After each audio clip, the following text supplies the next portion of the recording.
సొంత పార్టీ ఎమ్మెల్యేలనే కాపాడుకోలేని వ్యక్తి ఇక రాష్ట్రాన్ని ఏం కాపాడగలరు అని వైఎస్ జగన్ ను ప్రజాశాంతి పార్టీ అధ్యక్షుడు కె పాల్ ప్రశ్నించారు. శ్రీకాకుళంలో మంగళవారం ఆయన విలేకరులతో మాట్లాడారు.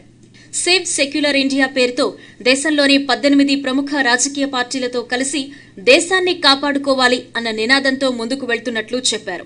తెలంగాణ ఎన్నికల్లో టీడీపీ భూస్థాపితం అవుతుందని చెప్పాను. అలాగే జరిగింది. ఇప్పుడు కూడా చెప్తున్నాను. ఏపీలో టీడీపీ భూస్థాపితం కానుంది అని జోస్యం చెప్పారు.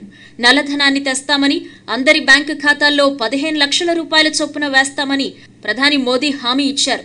15 రూపాయలు కూడా ఇవ్వలేదు. అనిల్ అంబానీ, అదానీలకే ఇస్తున్నారు.